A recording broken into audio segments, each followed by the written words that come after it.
Hello guys, स्वागत है आप सभी का मेरे यूट्यूब चैनल में। आज हम लोग शुरू करने जा रहे हैं रेन एंड मार्टिन की पहली एक्सरसाइज, जो एग्ज़ाम के पॉइंट ऑफ व्यू से बहुत ही इम्पॉर्टेंट है। तो आइए देखते हैं। जैसा कि आप देख पा रहे हैं कि यहाँ पे लिखा हुआ है कि in the following sentences separate the subject and the predicate. तो ये जो सेंटेंस आपको दिख रहा है नीचे दिया हुआ है, इसमें सेपरेट करना है सब्जेक्ट और प्रेडिकेट को।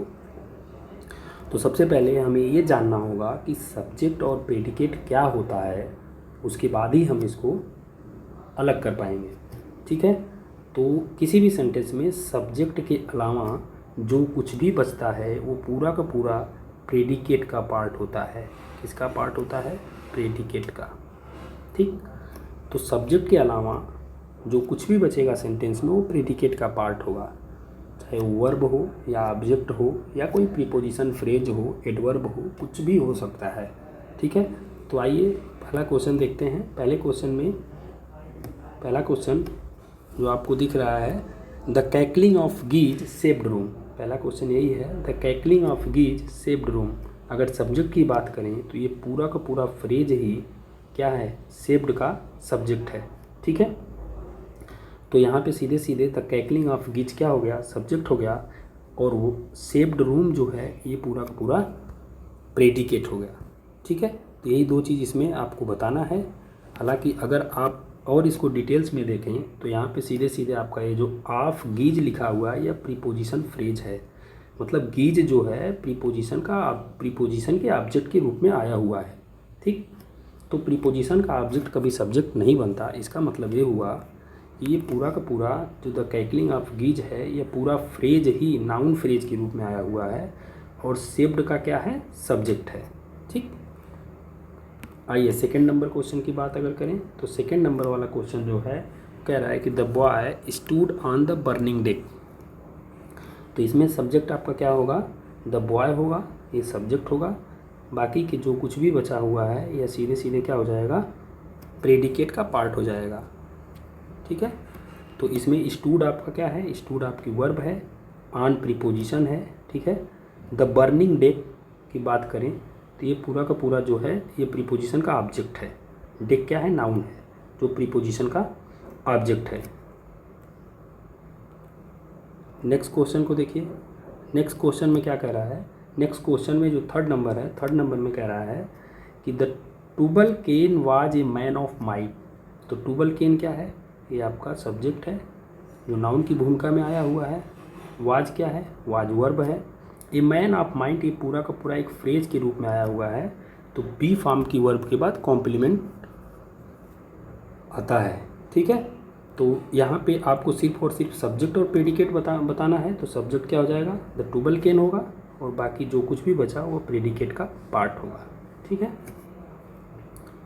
नेक्स्ट क्वेश्चन को देखिए। अगला क्वेश्चन है 4 नंबर। तो 4 नंबर वाले क्वेश्चन में क्या कह रहा है? तो 4 नंबर वाले क्वेश्चन में कह रहा है कि stone walls do not make a prison. तो स्टोन वॉल्स क्या है? स्टोन वॉल्स ये आपका सब्जेक्ट है, और उसके बाद do not make a prison ये प्रेडिकेट का पार्ट है। ठीक है, अब इसमें जो मेन सब्जेक्ट है वो वॉल्स है। ठीक, और स्टोन क्या है? ये आपका एडजेक्टिव की भूमिका में आया हुआ है, जो वॉल्स को क्वालिफाई कर रहा है। चलिए आइए नेक्स्ट की बात करते हैं। तो नेक्स्ट नंबर का क्वेश्चन है 5 नंबर, और 5 नंबर वाले क्वेश्चन में क्या कह रहा है?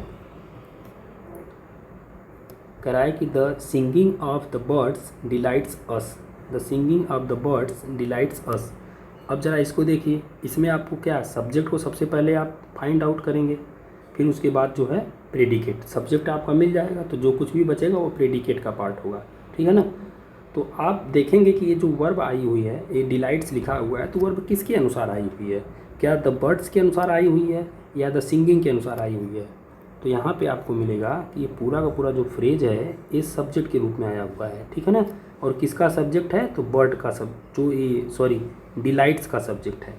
ठीक है ना, तो ये पूरा का पूरा नाउन फ्रेज है। लेकिन अगर यहाँ पे जो हेड वर्ड की बात करें तो हेड वर्ड आपका क्या है? द सिंगिंग है। ठीक है, जिसके अनुसार यहाँ पे डिलाइट्स आया हुआ है। खैर ये तो एक्स्ट्रा इन्फॉर्मेशन थी, लेकिन यहाँ पे आपको सब्जेक्ट और प्रेडिकेट बताना है। तो सब्जेक्ट आपका पूरा पूरा क्या हो जाएगा? ये पूरा पूरा नाउन फ्रेज सब्जेक्ट हो जाएगा, और उसके बाद जो कुछ भी बचेगा वो आपका प्रेडिकेट का पार्ट हो जाएगा।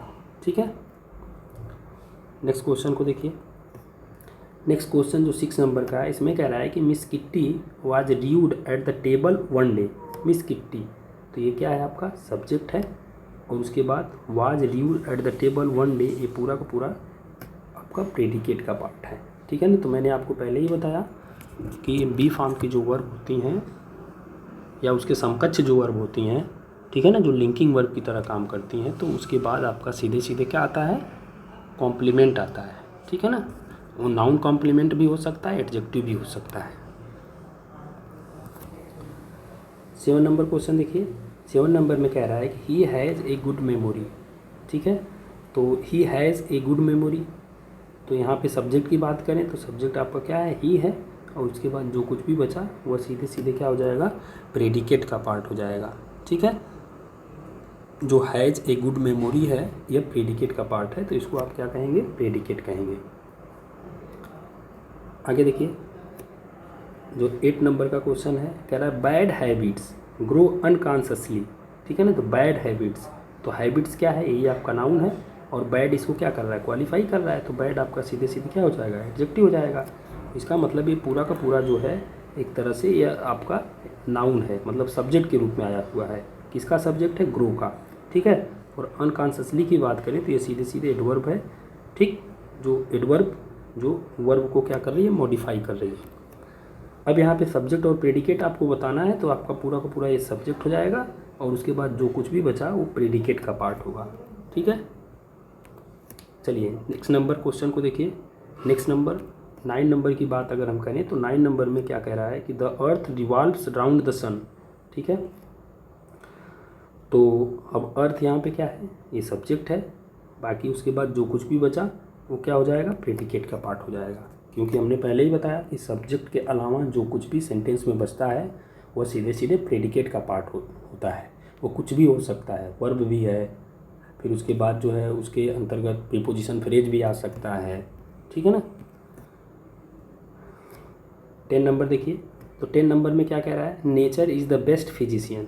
तो नेचर यहाँ पे क्या है, सब्जेक्ट है, और इज़ द बेस्ट फिजिशियन ये आपका क्या हो जाएगा, सीधे सीधे प्रेडिकेट हो जाएगा। ठीक है ना, तो nature is the best physician. आगे देखिए 11 नंबर, तो 11 में क्या करा है, एडिसन इन्वेंटेड द फोनोग्राफ। तो एडिसन क्या होगा, सब्जेक्ट, और उसके बाद जो कुछ भी बचा वो प्रेडिकेट।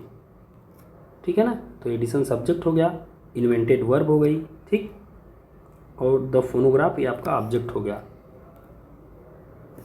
आगे देखिए 12 number, the sea hath many thousand Sands.